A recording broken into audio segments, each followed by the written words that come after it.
Welcome to the Infinity Bros podcast, the only podcast that's perfectly balanced, as all things should be. My name is Isaac. I'm going to be your host tonight, and I have one other Infinity Bro with me. It's Infinity Bro Zayne. How you doing, Zayne? I'm doing fantastic. Happy to be here. You know, we're just another Zayne Isaac mess around.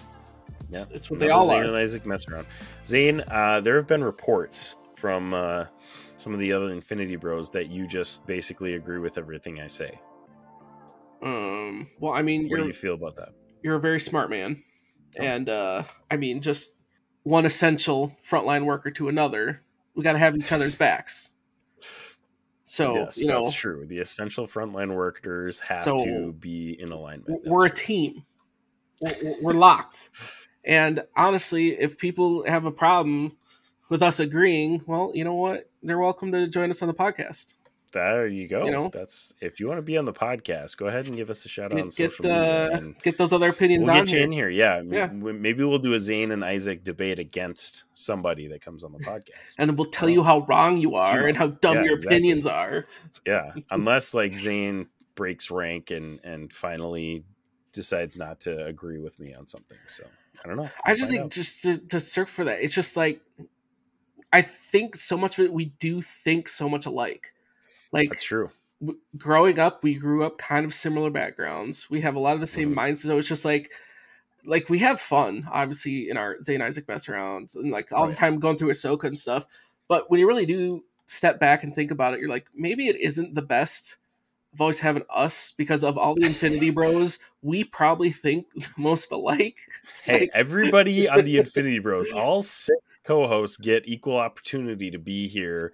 And here, this is true. You and me, we're the ones that showed up, and we're here to talk Invincible and Spider-Man. So we are essential Infinity Bros. Essential Infinity Bros. We're the frontline workers of the Infinity Bros. Is what it comes down to. And if they want to debate that, then they could actually come show up and be on the podcast. Yeah, there we go. Get the news out. There you go, Zayne. Well, I think we've effectively shut down those reports. So good work on that one, Zayne. Yep. Anytime. Well, any new listeners, welcome to the Infinity Bros. We're a group of 6 guys who have a podcast about pop culture, mostly Marvel, a lot of Star Wars. Zayne and I talked Ahsoka, like we mentioned before. You can find all of our Ahsoka episode recaps and season recap and the previous episodes of the Infinity Bros podcast. Make sure you check those out. And you can follow us on Facebook, Instagram, Twitter, TikTok, on theinfinitybros.com. But today, Zayne, we're here to talk about 2 things: Invincible and Marvel's Spider-Man 2. Yes. So pretty big deal for both of us, I feel like. We're more specifically talking about Marvel's Spider-Man 2. Zayne and I are both pretty big gamers, both very big fans of Spider-Man, the character, and Marvel's Spider-Man, the first game. Yeah. So, yeah, really excited to talk about that. But for you new listeners, I do want to make sure we explain to you guys our rating system. Here on the Infinity Bros podcast, everything is ranked from a 0 to 6 point scale. 0 meaning horrible, and 6 meaning absolutely excellent. If all of the Infinity Bros rank something a 6, it gets an Infinity Step. So there you go. That's how we rate things on the Infinity Bros podcast. We are going to be talking also some spoilers for both Invincible and Marvel's Spider-Man 2. So make sure you guys have seen those or played them before you listen to this episode. If not, go ahead and hit pause or skip to the part of the episode that you want to listen to. Go ahead and do that, and then go play the game or watch the episodes, because the first half of Invincible is out right now on Amazon Prime. So go watch the whole thing, all 4 episodes, then come back to us.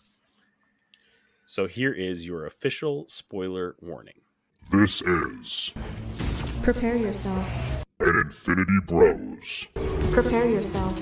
Spoiler. Warning.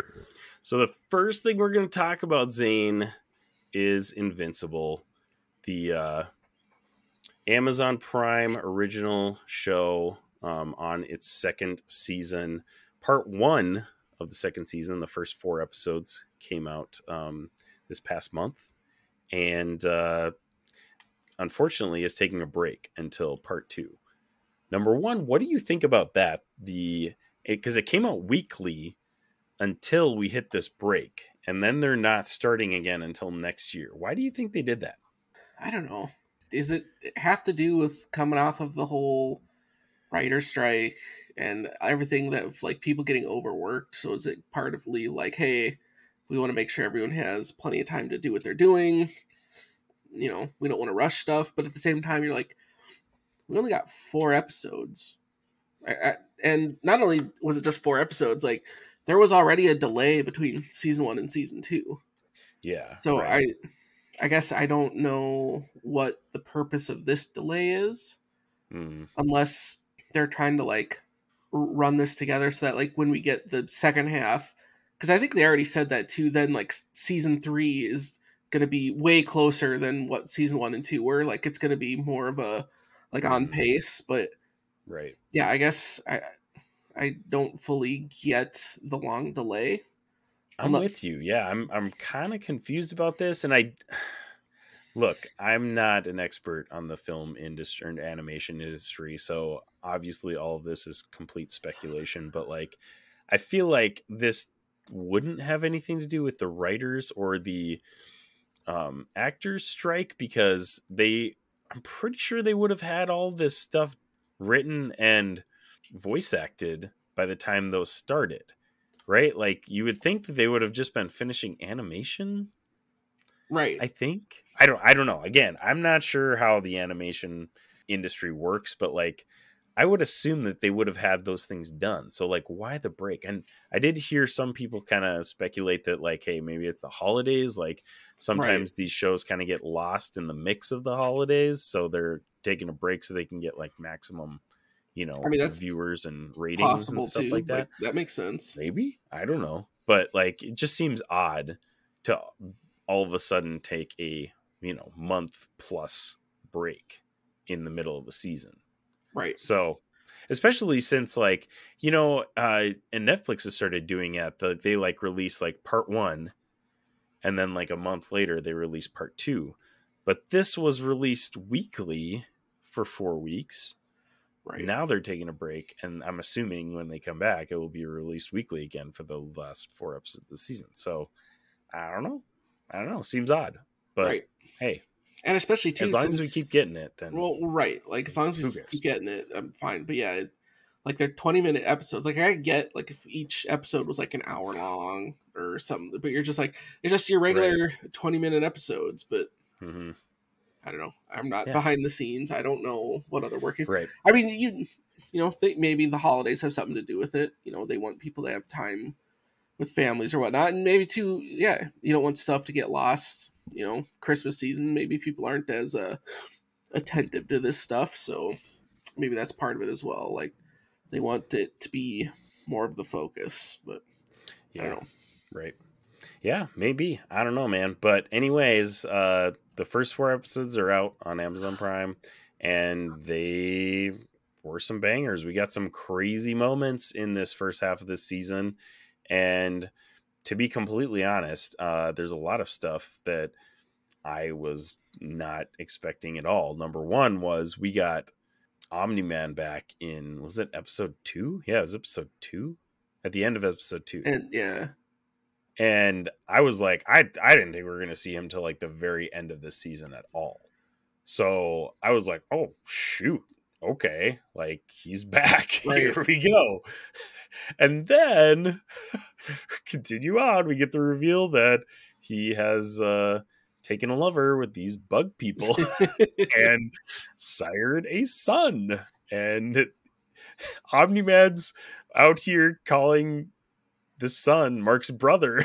Oh my gosh, that was a wild reveal. Even on like face value of that, like I tried to put myself in Mark's shoes on that, and I was like, if my dad beat me to a pulp, because you find out he's actually like trying to, set Earth up to be conquered by another race, beat me to a pulp, fled the planet, and then tricks me to come visit him millions of miles away and then get there and find out, oh, by the way, this is your stepbrother, so you need to love him too. I feel like Mark's reaction was totally appropriate. I was like, absolutely, like excuse me, just beyond pissed, and like what is even going on right now? Like, as a viewer, I felt that way. So, like you said, I can imagine Mark is just like, right, what is happening?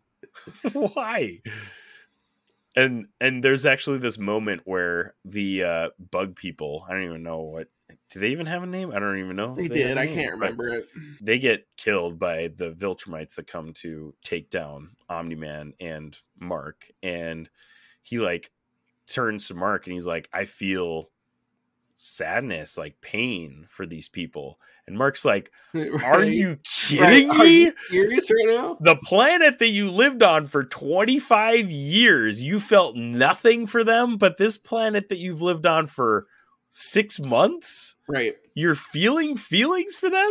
Like, as a son / like close person in your life, man, that has to be just devastating. That was a crazy moment too.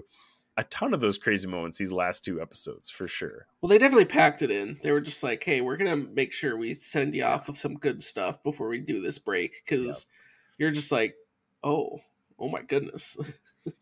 Yeah. And so I've read some of the comics up until, like, I think I told you earlier, I think I've read almost all the way through season 1. Which actually is a lot, like, it's a bigger story in the comics.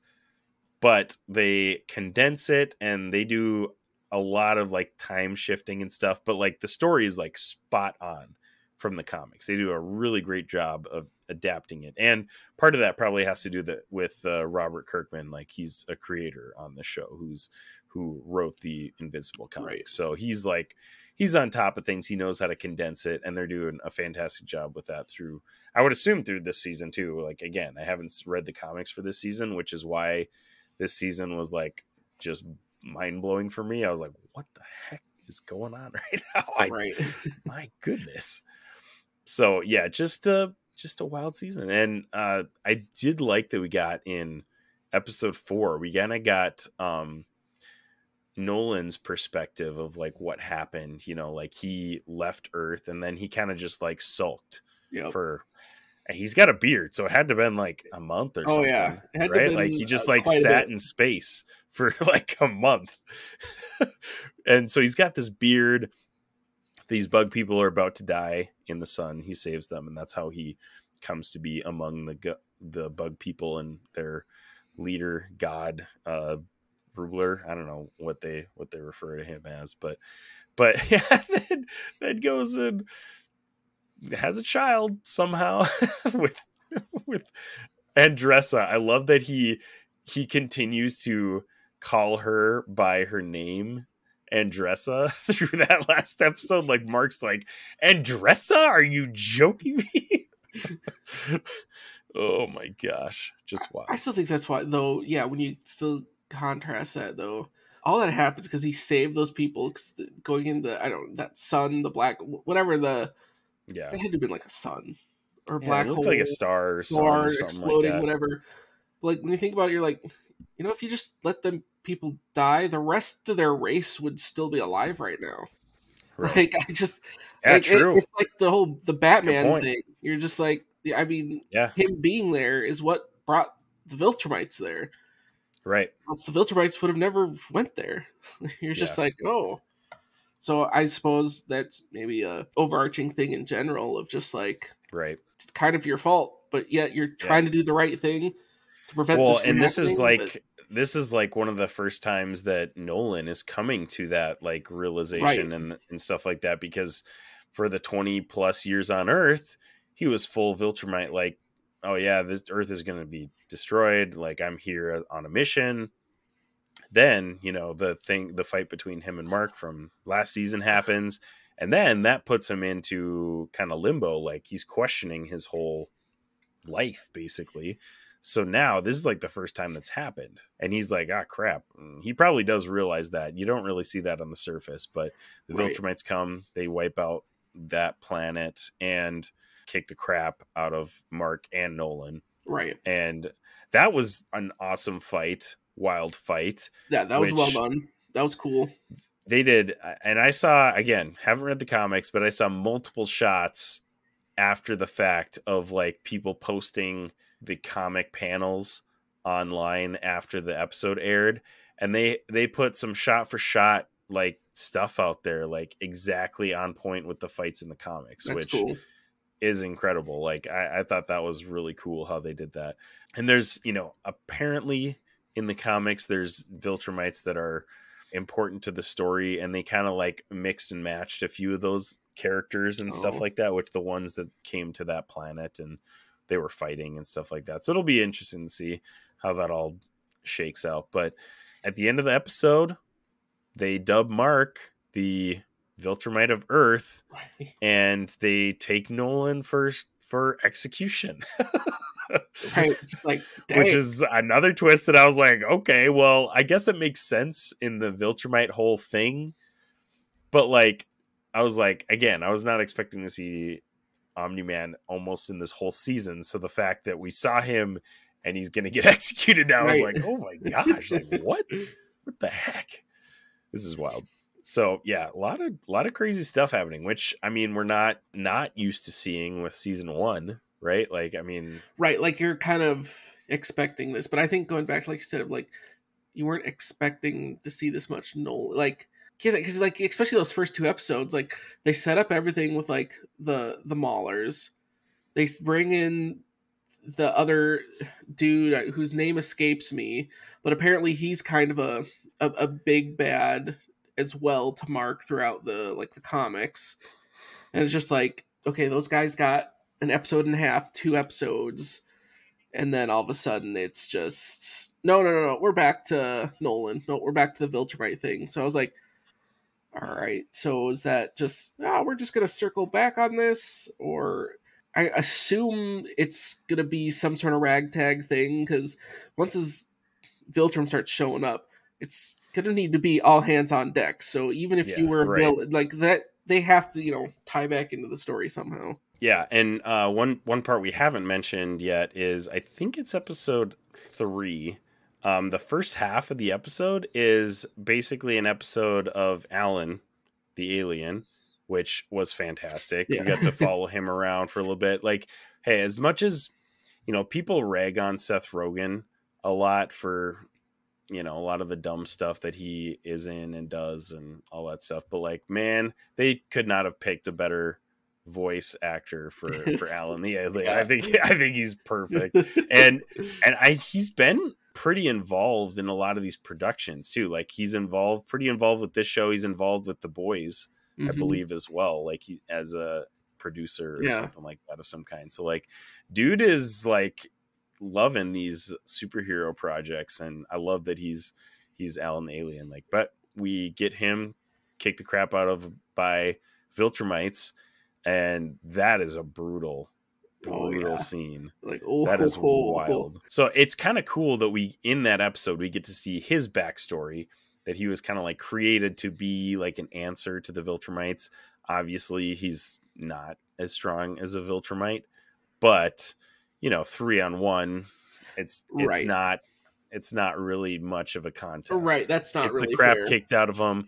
But he still doesn't really give away any information. He doesn't really, give in to their demands. They punch a hole in his guts. They punch his face so his eye comes out. And they reveal at the end that he survived. So he's got that, like, super powered alien, like, powers type of thing that's keeping him alive. So he's going to play a part in this down the road. And I think they're, like you said, they're going to need all hands on deck, because Mark's going to go back to Earth. The Viltrumites are going to send somebody to check on him in a couple months or whatever. And he's obviously, like, we've already seen that Mark stood up to his dad. Mark's not going to back down to some other random Viltrumite that he encounters. So it's going to come down to Mark defending Earth from maybe one Viltrumite at first, then however many they keep sending. And like you said, they're going to need all hands on deck. So Alan's going to have to come back, help him out. Nolan's probably going to have to get out and come back and help him out somehow. Right. I don't know how that's going to happen, but something's got to give, because the way Mark gets kicked around by the lady Viltrumite with the, like, you know, hair braid thing with a freaking knife in it. Like, okay, that's metal. I mean, hey, it's probably useful as like a war, you know, society, any weapons that you could come up with. Right now, I'm just with the kind of the show in general in Mark on the small steps. I want to get to a point to see Mark get in a fight that he doesn't just get the crap beat out of him the entire time. Like, I want him to actually kind of win a fight. Yeah. Or win a fight that he's not just completely just blown smithereens afterwards. Yeah, You're just right? That's kind of like the point. That's like the bit, right? That Mark gets the crap kicked out of him. He's invincible. So, like, he can take it. But you saw in that fight where he flips that switch when Nolan's like, they will kill you. Right. Like, you can have all your morals you want. You can, you know, say you're not going to kill anybody, but they will kill you. These guys will. Right. Yeah.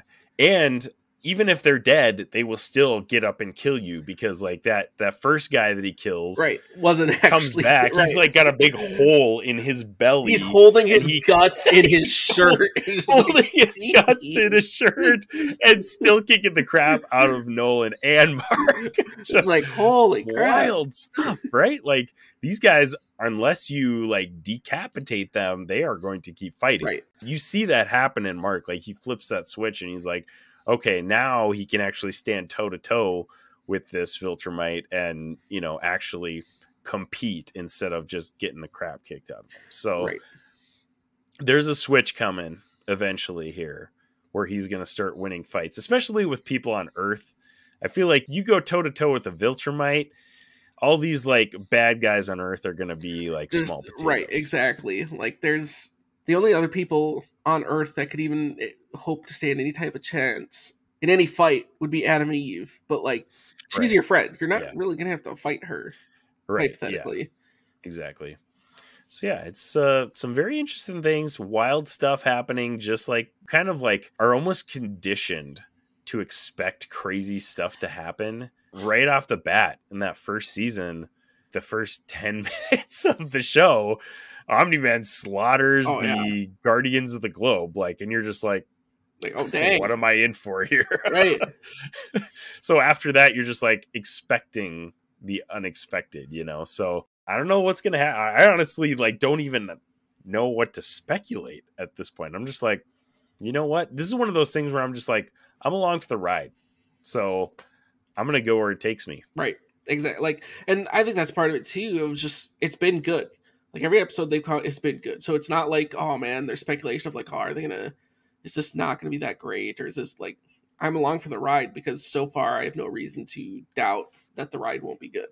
So like, yeah, just, I'm here for it. Just keep giving me more, you know? Great first half of the season. Definitely excited for more. What would you rate this first half of the season? First half of the season, oh man, we're going to go, I don't know, like, it still just bugs me seeing Mark get the crap kicked out of him all the time. and like I said too, like, those first two episodes, like, you brought Nolan back right away, and like, I still just felt like everything on Earth, like, they introduced it, but then it's just like still there. Yeah. Right. And we didn't even talk about it, but like, that first episode, there apparently is some character growth with him and Amber between seasons 1 and 2, because like, they're good. And like, Mark, you know, and there is some stuff that they grow through in the first season, so I'll give them that. But like, it just seems like all of a sudden Mark's like, yep, I'm gonna go off planet for a month, and Amber's like, all right, cool, right, see ya. You know, like, last season she was freaking out because he was gone for like, you know, less than a day, right? You know, I don't know, there's a little disconnect for that for me, but like, you know, allow for maybe a little character growth in between seasons, right? So yeah, I like, it's still good, so I'll go 5 out of 6. It's still solid, it's still progressing the plot, but I think there was still some stuff left to be desired. Yeah, right.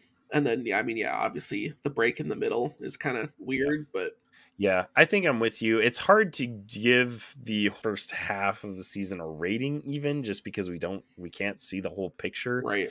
And so for that reason, I have to give it a 5 out of 6 too. Just like when we see the whole season as a whole, it'll be a lot more easy to rank it based on, like just being a completed season. Right. So, but yeah, up to this point, solid animation is still great. Like, I feel some people are dogging it for the simple animation, but like, this is the most comic accurate animated show like I feel like we've ever gotten.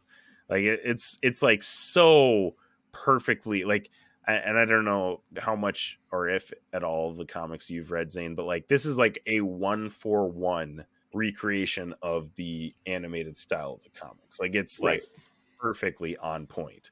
Yeah, it's simple, but sometimes you don't need really crazy over detailed work to make a show work. I'm all in on that. The story, I'm still continue to be just wowed by how they're able to put this whole story into these compact, episodes. Like that first season almost went through a whole compendium of the comics, and it still didn't really skip a beat with the story. So I think that's really super impressive. And obviously Robert Kirkman, is kind of helping with the storyline on that through the animated show. So yeah, 5 out of 6, still one of the better animated, superhero shows even out there at this point. So we'll see the rest of the season brings us next year. Yes. All right, Zane, here's the big kahuna. Oh. Marvel's Spider-Man 2. Zane and I have already talked about this quite a bit because we're nerds and we really like this game. So coming into this, Zane, Marvel's Spider-Man, what do you think of the first one? Or I mean, you maybe even talked slightly about Miles Morales as too. What are your thoughts about those two games coming into Marvel's Spider-Man 2? Well, I really enjoyed both those games. Like, they kind of set up the universe. They've done what they needed to do. They're fun games. So, like, coming to Spider-Man 2, I was like, I trust what Insomniac was doing because I knew, what we had with the first one, the Miles Morales. So my hype level was high. So it's like, I'm excited to see where they go from here. Because it's not that they're just pulling, straight from a comic or like it's all inspired by that. But like Insomniac's like, hey, we're going to make our own universe of this and tell our own story. So it's refreshing to see, hey, we're going to still take these characters and it's close and it honors the original lore. But like, we're also going to tell our own version of it. And the version they're telling is still different enough that it's new. It doesn't feel like it's rehashed and not that I would have an issue of seeing some of that stuff play out. Cause like, there's a reason why, some of these stories and stuff are classics, but like they're changing enough of the right stuff to make it new and fresh. And it works in the universe that they've created, but it still has enough of that familiarity of what we grew up loving with Spider-Man. And I think they've found a really great way of balancing that. And so, yeah, so my hype for Spider-Man 2 was still top notch because everything from the first Spider-Man and Miles Morales was, 6 out of 6 for me. Yeah. I mean, I suppose drop a little bit on Miles Morales because it was more of just like an add-on instead of a full game, but like it completed what it needed to do. It was the story to add on to the original, and it's just like they've hit all the benchmarks that I've wanted them to hit. And so like, to me, Insomniac they're top of the line right now. They can do no wrong currently.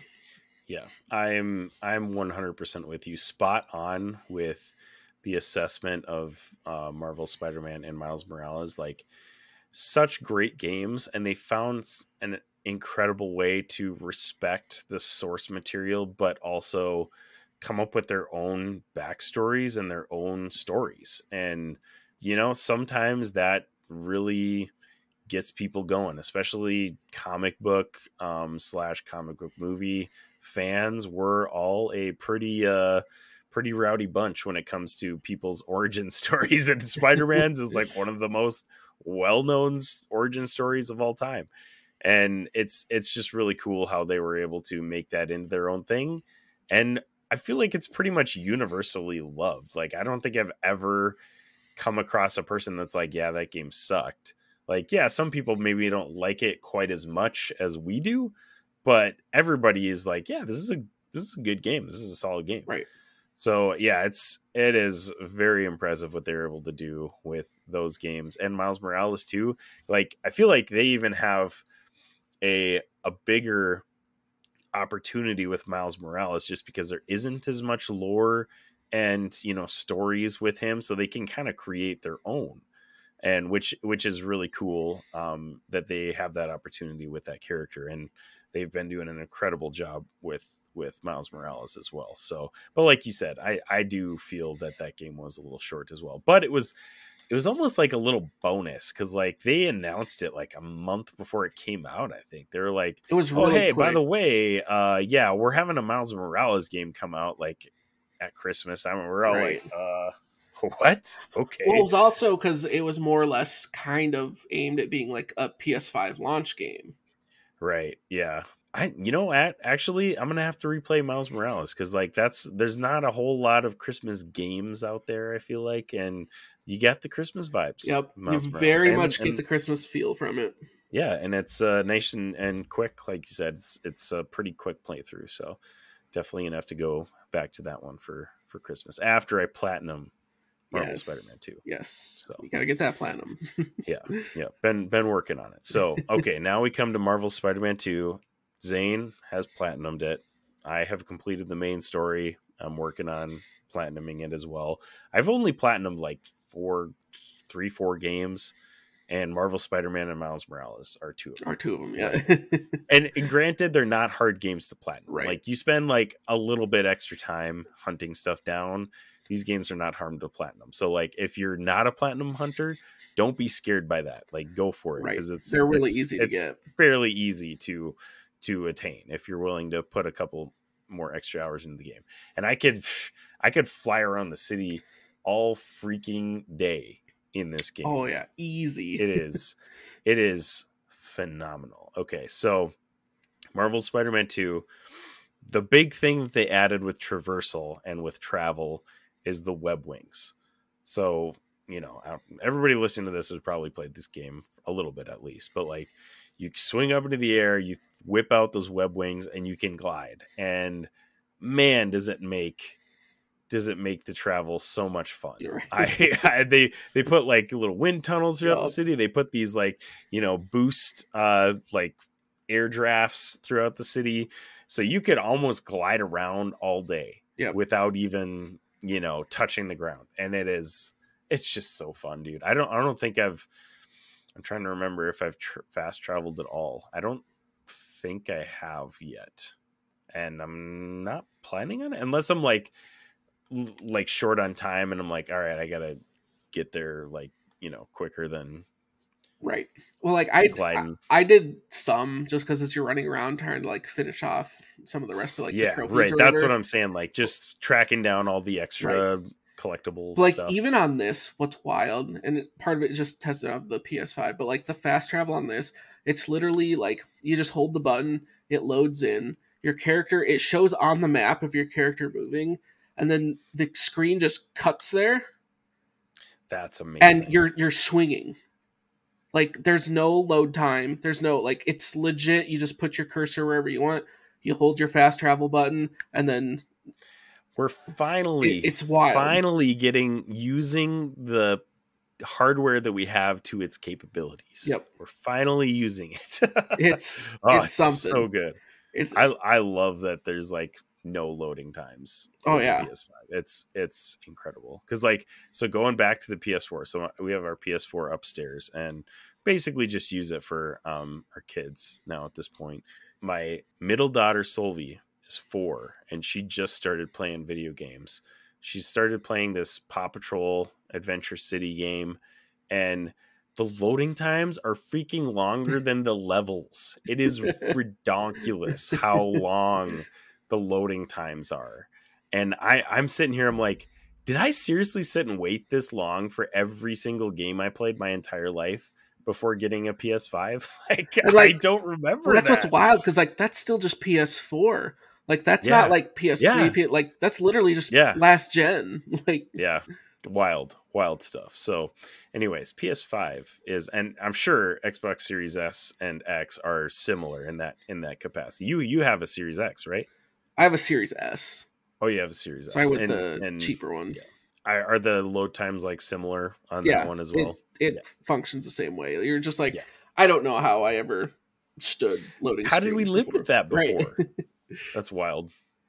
Wild to think about. Yeah, the traversal, somehow they made it better, because it's not bad in the first game. I barely fast traveled in the first game either.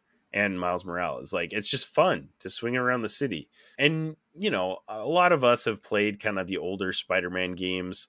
Traversal was a challenge in a lot of those games. Right. It wasn't very fun. It was clumsy, clunky, you know, it wasn't the best part of the game. Like I said, I could swing around the city all day and be just fine with that. Like, yeah, do a crime every once in a while, and, you know, maybe a hunter's hideout, you know, but swing around for the majority of the time, and I'm a happy gamer. Right. I swing around, glide, and not like you swing around. You can swing around and do tricks as you're swinging around. Right. You can go up to a top of building. Then with this one, how they added like the launch, not the launch point, but where you can actually put the webs and then just pull yourself back and slingshot you. You're just like, the slingshot. It's so satisfying. It's like, awesome. It's just like I just flying around. Side note, also, they added, and I haven't even experimented with it. The only thing I've done with it is there's a trophy that you have. I think it's called like Splat, where you have to do a bunch of tricks and then purposefully not land. And so you literally, like, there's an animation of you falling face first on the concrete and like bouncing on the concrete.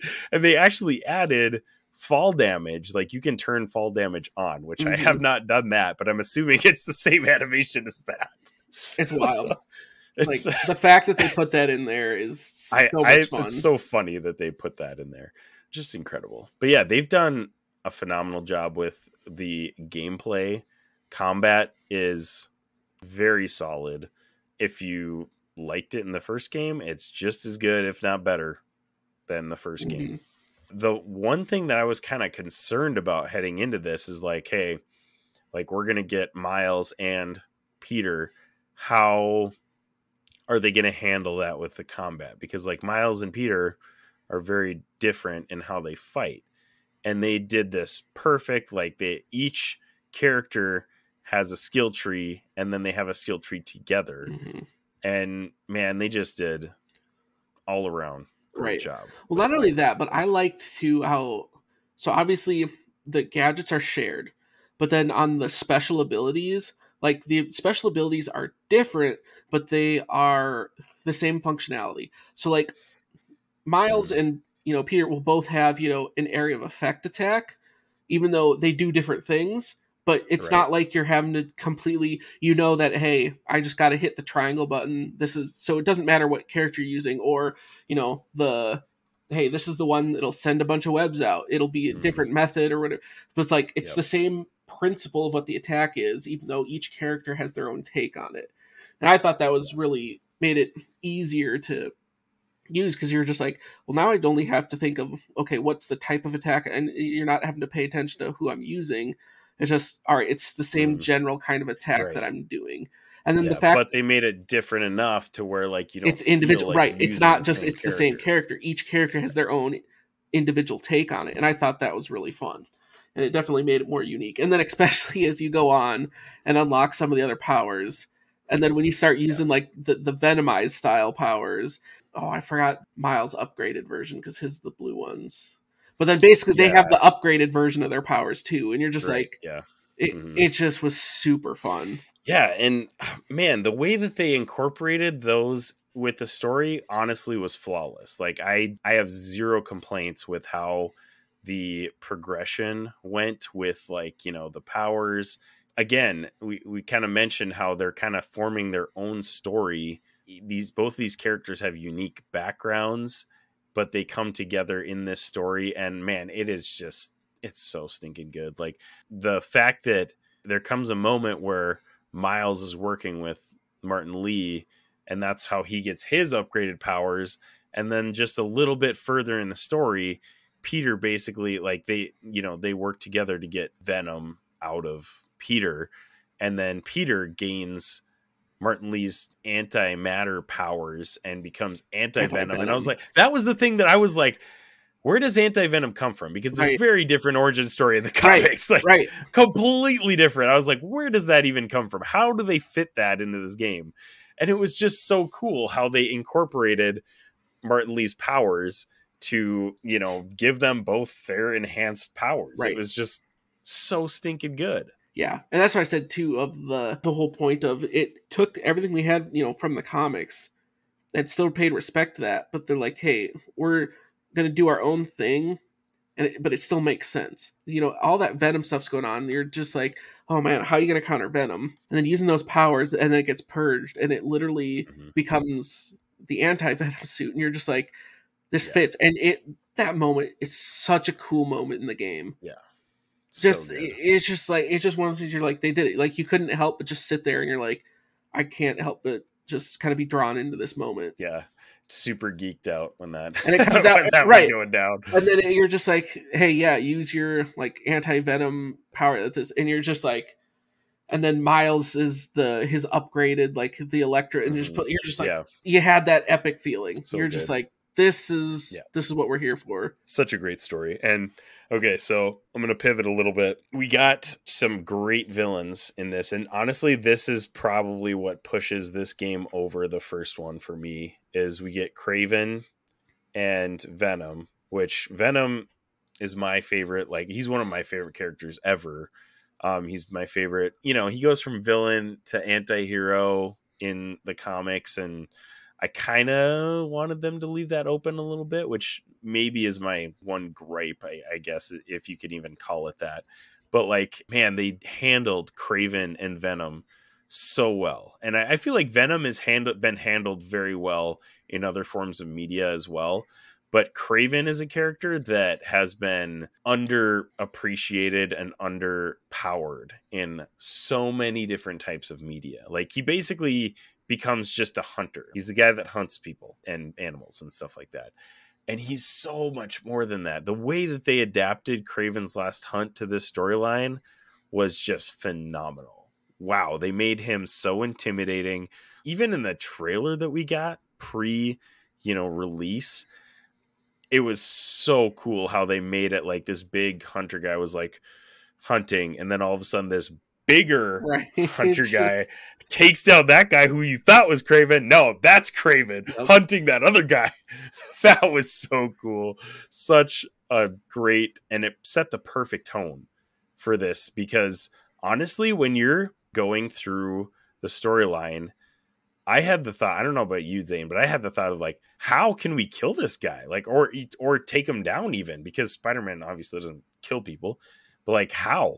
Because he literally was laughing at the villains and Spider-Man that he was fighting throughout the whole story, even till he died with Venom. Dude was having a blast fighting Venom.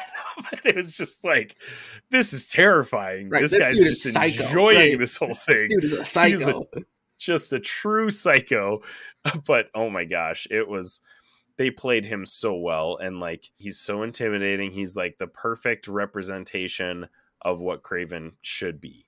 Like, this is my favorite version of Kraven. Like, probably even more so than the comics, honestly. Like, they played this so perfectly. I was like a little surprised when you have that Kraven and Venom fight, and then Venom straight up murders Kraven. I was a little shocked at that. Yep, it did add to the stake factor. So I was like, okay, all right, now we're serious here. Venom is not going to stop killing people, obviously. And that's kind of like the urgency that I feel like Venom / Carnage, which we'll talk about in a little bit, but the urgency of those characters that you need, because like, these guys are threats. They're not just like, oh yeah, we'll just let them do their thing, we'll catch them another time. Like, no, they're gonna go murder a bunch of people. Like, you need to go catch them right now. So yeah, that was a wild moment though, when bit off Kraven's head, I was just like, yeah. You're just like, holy fuck. Okay. Well, like, it was such a shocking moment because you're like, oh, that just happened. But at the same time, there's part of you then after the initial shock that you're just like, that's exactly how Kraven wanted to go. Like, he wanted to go hunting this ultimate creature 100%. and he found it. And like, he had that battle and like, yeah, you had that shock factor, but then at the same time you get through it and you're like, Kraven wouldn't have wanted to die any other way than how he did. No, and so 100% was like the whole Venom fight. He was literally like, "Dude, kill me! Just kill me!" Right. I found it. I found the greatest. You know, we did it. We did it. Right. Literally. Yeah. Which, I mean, just ended just in a wild way, but it was honestly perfect. And like you said, I mean, like, I was sad that we're not going to see Kraven anymore because he was such a cool character, but like, that was his whole bit was like he wanted to die hunting the best thing that he could possibly find. Right. So he did. He found Venom. Yep. And he got his wish. He got his wish. Exactly. He died a happy man. You know, he sure did. Even though he got his head bit off, he died a happy man. Yeah, that was wild. Okay, so now let's talk about Venom. He obviously, like, Kraven is obviously the threat through the first half of the game. Then Venom bites off Kraven's head and becomes the threat. What did you think about them changing the origin from Eddie Brock to Harry Osborn? I mean, I thought it worked. Like I said, they changed stuff for their own story because they built their own universe. And they did it really well. Like, it fits this story. It didn't take me out of anything. Like, yeah, you want to see, like, hey, how does Eddie Brock potentially, like, tie in? Will that be a future thing? But, like, they tied this in. Like I said, they altered the origin, but they did it in such a way that you're just like, this works. Like, I'm totally fine with this because it was still such great storytelling. Pretty much with you. I am sad a little bit about Eddie Brock not being involved because later in the comics, Eddie Brock and Venom are pretty awesome. Like, they make a really good team, and the King in Black storyline is phenomenal. And that really cements like Eddie Brock as Venom to me, that storyline. So I was a little like, even if we didn't see Venom, you know, attached to Eddie Brock this game, it would have been nice to see him referenced somehow, that, like, you know, you eventually could get Venom, Eddie Brock as Venom, like, you know, in game 3 or, you know, whatever, or even just like a reference is fine with me too, honestly. So that was the only thing that I was like, man, I wish we would have gotten that. But honestly, they did such a great job with the story, and how they altered it didn't bother me much at all. Harry, in many forms of media, not just this game, is a whiny little, I want to say a B word, but I'm probably not going to say that. But like, yeah, he's just not a very fun character, but that's purposefully what he's meant to be. So I think it worked perfectly. When he got completely consumed by Venom and he was basically gone, at that point was when I kind of stopped caring about Harry. If, you know, I don't know if that's a good thing or a bad thing, but like, at this point he's Venom, right? Like, he's not Harry anymore. And you know, they kind of talk about that. Like, Peter's like, I don't want to kill him, but he's not himself anymore. It's kind of cool that they showed that a little bit in that final fight, where like, he's using the anti-venom every once when he does it, it goes back. Mm-hmm. And like, you see Harry's face and Harry's just like, no, just let me be. Right. And that was like, oh man. Another character or person in Peter Parker's life that he has to let go of, unfortunately. Throughout the whole story, didn't really like him as a character anyway, so it was okay. But is that just like part of the conditioning of, like, in all media, like, you just don't like Harry Osborn in general? So like, he was probably kind of trying to ice skate uphill a little bit. Like, this guy's gonna have to do a lot to get us to like him, because you just know. Yeah, exactly. And like, he started off okay, like, you know, he's Harry Osborn. That's just what he is. And I like, we talked about that before too. Like, in the beginning, kind of the Agent Venom type nod that they gave to him. Oh, that was cool. That was fun. It was cool. Like, it didn't really make sense in the story, but it was cool. So I was like, oh, I don't even care if that doesn't make sense. But hey, cool. But they mentioned Flash Thompson a couple times. They said that he used to beat them up. So maybe we'll get that. At the end of the story, Venom supposedly gets, there's that one little symbiote that's like crawling around, and then it like kind of like dusts. So like they make it seem like Venom is gone. We're not getting Venom back again, which I would be sad about. But like in the context of their universe, they have plenty of other villains. Right. So it's that, but also like I've been saying, you need to finish all the side stories. All the symbiotes aren't gone. I went a little bit further into the Wraith storyline, and I met the guy, the Flame. So that's like where I'm at with that storyline. And you know what? Honestly, like, go ahead and spoil that because I'm done with the game. So like, tell us a little bit about that and where we're going with it. Well, so you finally get to the end. So like, there's this whole other gang that you fight against throughout the whole. They're like the Children of the Flame. And they're actually super annoying to fight when you come across them in the street. Yeah, like, they are. Like flamethrowers and stuff. And you're like, these guys suck because they burn your webs. And you're like, these guys are terrible. Yeah. But basically, they're following this guy who basically is unnamed the whole time. And you get through... The Flame. You're right. It's just the Flame. You're like, oh, okay. But everyone who, like, all the gang members who work for him are terrified of him. And they're like, no one can cross this guy. But everyone has completely like bought into like his vision. So you go through all the quest missions with Wraith, and you get to a point where you're like, and she's telling you like, no, you need to kill this guy. Like this guy's dangerous. Then of course it comes back to the Spider-Man thing. Like, no, we don't kill people. And you actually stop Wraith from killing him. And Wraith actually gets really mad at you because you're like, this is on you because you didn't kill this guy. Like you aren't doing what you should have done. And it all sets up then finally there's the final, mission with it, and you're at a rail yard, and because you're like, all right, you're trying to figure out his plan, and you find out like the plan was they're basically gonna blow up this rail yard and basically like burn down a huge chunk of the city. So you get there, you stop it, you undo all the bombs, but then next thing you know, there's like a runaway train that got its brakes cut coming through there, and they're like, oh no, we got to figure out how to stop this. So you have this whole moment of you stop it, but then as Spider-Man, you're laying there, you get caught under this train, and the Flame reveals his actual plan.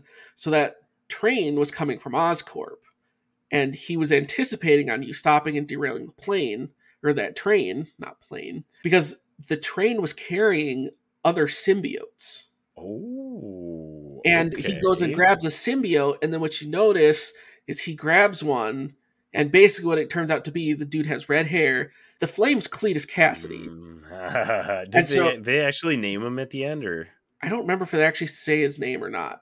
But he basically grabs a symbiote and it's red, and you're like, this is going to be carnage.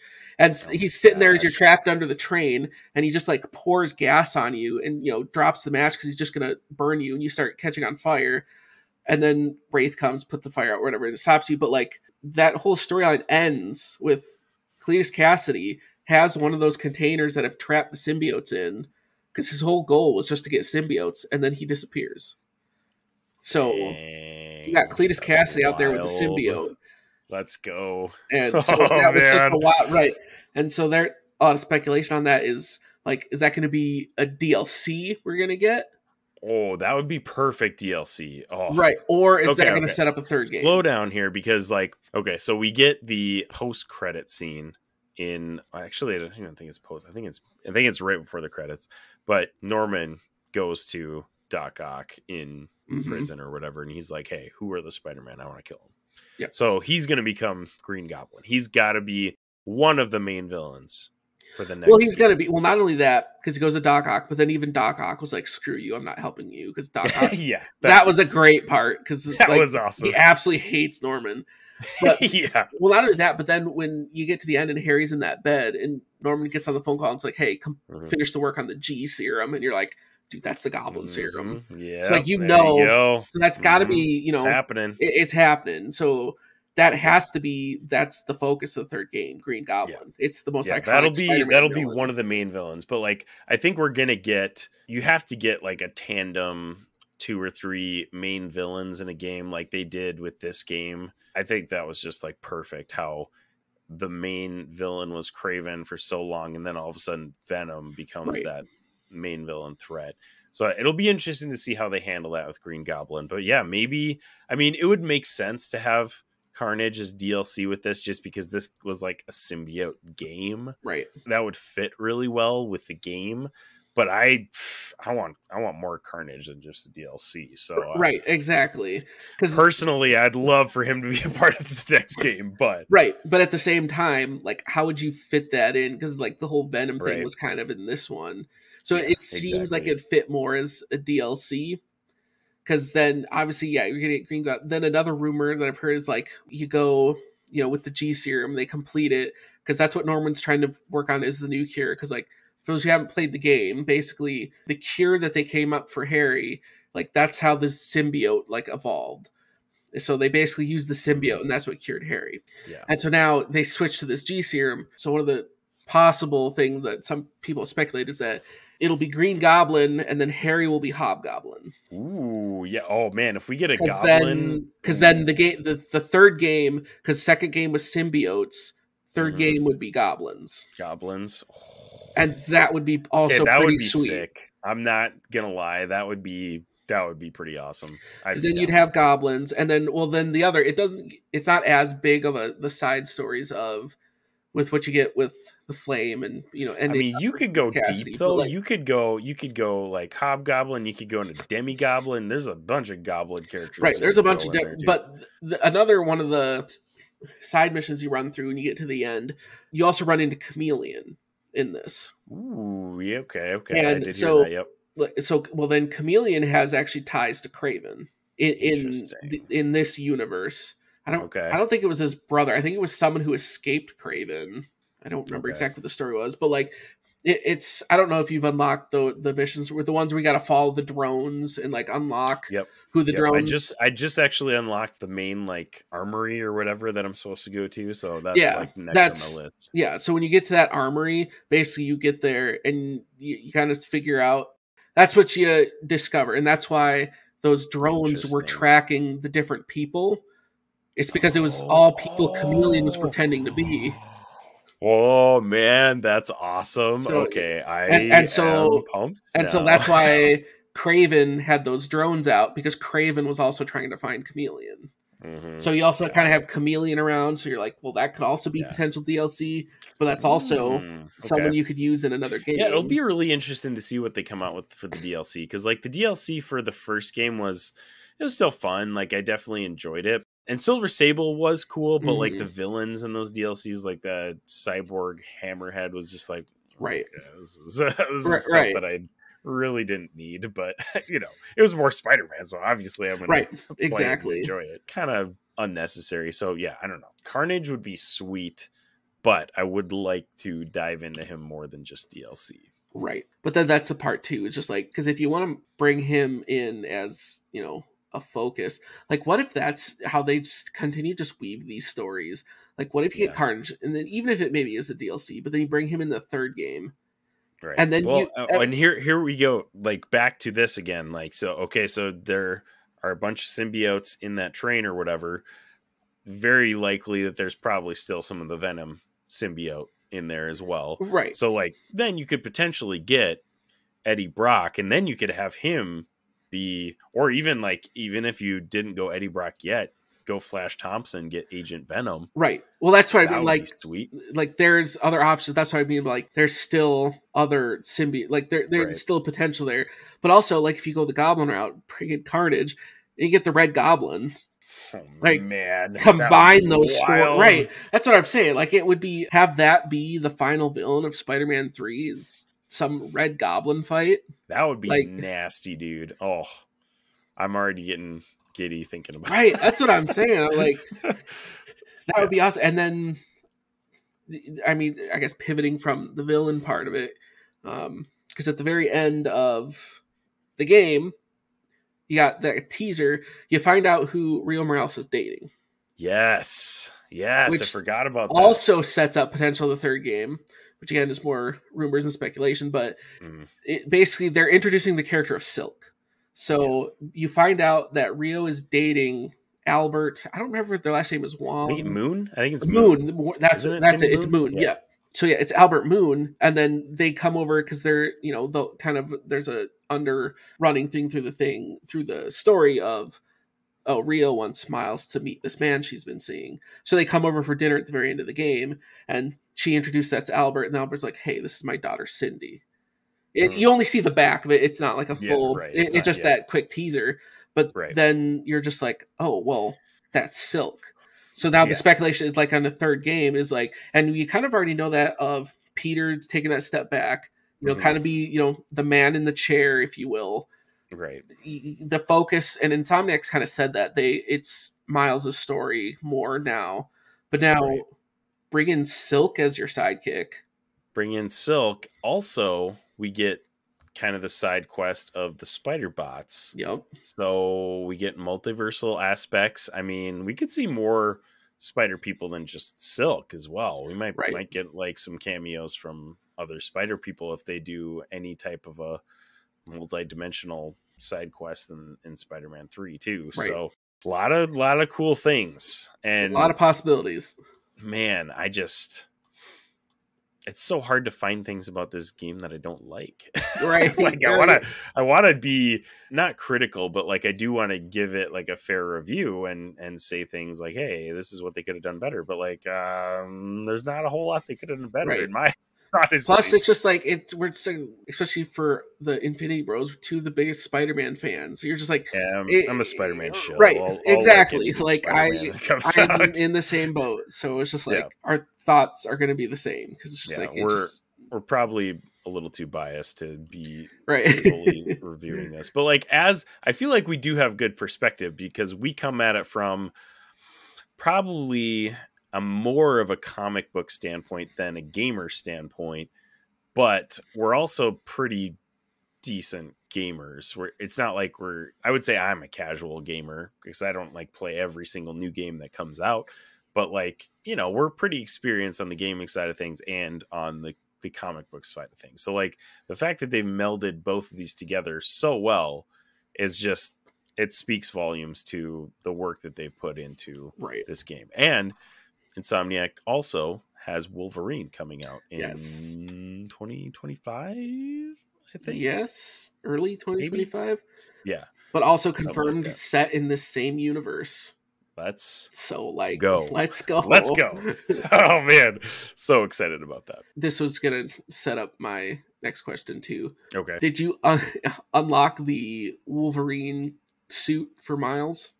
No, I haven't yet. Dude, oh my gosh, there's some good suits, by the way. Oh yeah. Okay, so this is actually a question. Sorry, you said you were going to set up? Well, no, I was going to preface this by saying, well, I was just going to say of what suit have you used most for Peter and what suit have you used most for Miles? That's the one. I literally was just going to ask you that. Okay, so I've unlocked. So I went with I was going to go with the collector's edition because that freaking Venom statue is amazing. It's so cool. But I didn't end up going with it because we're trying to save for this global team that we're going on next year. But I'm gonna buy that statue later because it's awesome and I want it. Like I saw your pictures of it and I'm like, oh, I need that. It is so cool. So definitely gonna pick that up later. But I just got the standard edition, so I didn't get all the extra suits. But I only have, I think, about 6 or 7 suits left to unlock for both Peter and Miles. So I have like a decent amount of the suits. The one that I've used the most for Peter is the black symbiote suit from Spider-Man 3. That's my like favorite symbiote suit of all time. I absolutely love that suit. I don't know why either. It's just like, it's like a mix of nostalgia and it's just a really cool suit. So that's the one I've probably used the most for Peter. For Miles is different for me because like I'm not super huge on all the like futuristic suits with like the helmets and gadgets and stuff like that. Actually, you know what? I recently just unlocked the Agents of S.H.I.E.L.D. suit that he has. Cool. And that one's sick. Like I was like surprised when I unlocked that and I was like, this one's actually really cool. So I've been rolling with that one for a good chunk of like the end game like story basically. And honestly, there's been a lot of like buzz about his final suit on the internet. I don't think it's that bad. Like people are saying like it's the worst suit ever. It's not that bad. The cut off the top and like his hair sticking out. It's That's annoying. dumb. That's stupid. We mentioned before, like, you're Spider-Man. Come on, you're literally telling everybody this is a part of who I am. Like anonymity is like the whole mask. point of being Spider-Man. Yeah, that's the point. So like, yeah, that's stupid. If you just covered that, the suit would look sweet. It would look great. Like so I said, I'm not sure why they felt like they needed to do that. Well, that was my bit too, because that suit has a hood. It's just not up. Yeah, just like that put up suit the hood. would look so much cooler if the hood was up. Okay, and I just unlocked. So I did all the Brooklyn Visions quests, and this also made me kind of like chuckle a little bit. For completing all those quests, the Brooklyn Visions students give Spider-Man a is he Puerto Rican? He's Puerto Rican. Yes. Is it Puerto Rican? Puerto Rican flag suit. Flag suit, yeah. And it's like, you don't know he's Miles. Like, obviously they do, because they gave him a Puerto Rican flag suit. Like, what the heck is that about?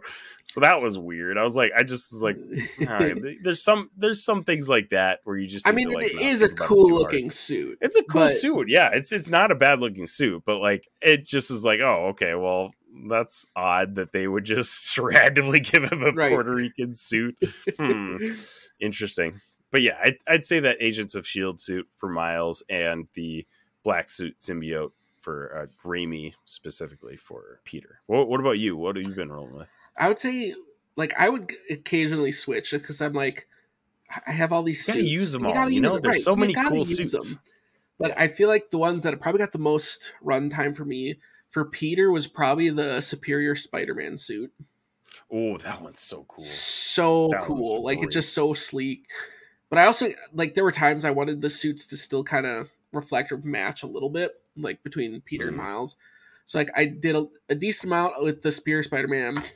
I did the classic Iron Spider a little bit, just because classic. It's how can you not? It's that there were some suits. There were some suits missing in the first game that they nailed in this game. I have zero complaints about any of the suits in this game. They are phenomenal. But yes, Scarlet or the Iron Spider suit, chef's kiss. So cool looking. Beautiful. So I use that one a lot. And then basically when we got to the end game, I used the Venom suit.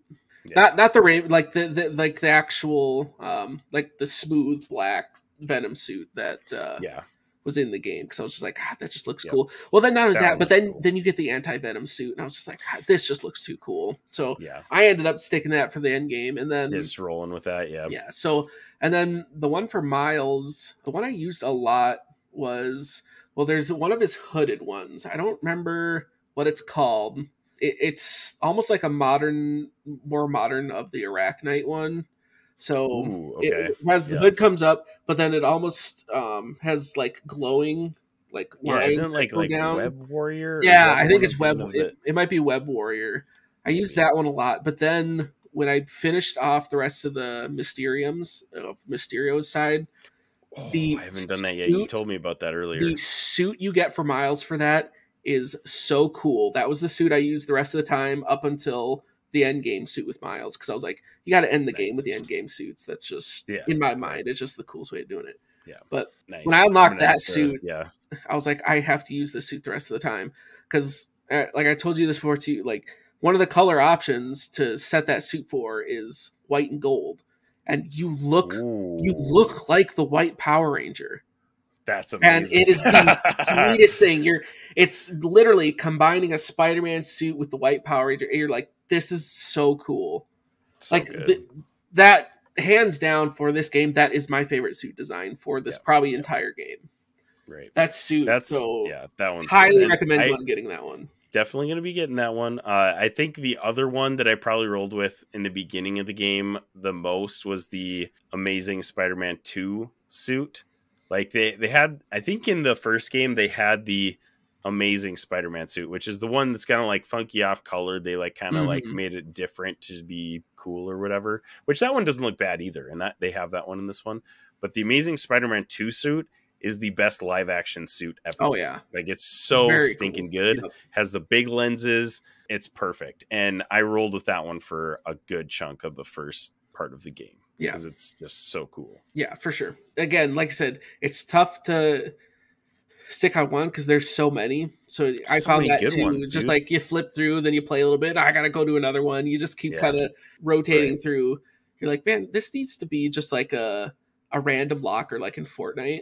So just like every time you go to like a cutscene, they just put you in another suit. That would be awesome. Yeah. Oh, that would be really cool. Like, yeah, every time you complete a mission and like comes back and you're in a different suit. Like it's every time it does a character switch, you go to Miles, he's in a different suit. You come back to Peter, he's in a different suit. That would be sweet. That would be kind of cool. That would be so cool. All right, Infinity Bros Universe, tell us on social media which suit you like the best and what you play in the most. So, but yeah, Zayne, I think we gotta wrap it up, man. We've been talking about Spider-Man a long time. So we literally started this episode and we were like, oh man, I hope we don't talk till 10 o'clock. And then all of a sudden we're just like, we get going on Spider-Man here. It's 10 o'clock. Yep. What do you know? But yeah, you get Zayne and I going on Star Wars or Spider-Man, and we could talk till the cows come home. Yeah, too easy. If we didn't have clocks around, we probably would still be talking going for a while here. So, but thank you, Zayne, for joining me. It's been a honor to talk Spider-Man with you. Always a blast to be here. And thank you, listeners, wherever you're listening, however you're listening. Thank you so much for making us a part of your podcast experience. Make sure you check out the Infinity Bros at theinfinitybros.com. You can follow us on Facebook, Instagram, Twitter, TikTok, Twitch, YouTube, all the things. And you can check out all of our past episodes on any major podcast platform. So we love you 3000. Have a great day. Bye. Thanks for tuning in to the Infinity Bros podcast. You can find the Infinity Bros on Facebook, Instagram, Twitter, TikTok, Twitch, and YouTube at the Infinity Bros. You can also check out our website at theinfinitybros.com for links, reviews, and sweet merch. Feel free to send listener feedback via social media or email at infinitybrospodcast@gmail.com.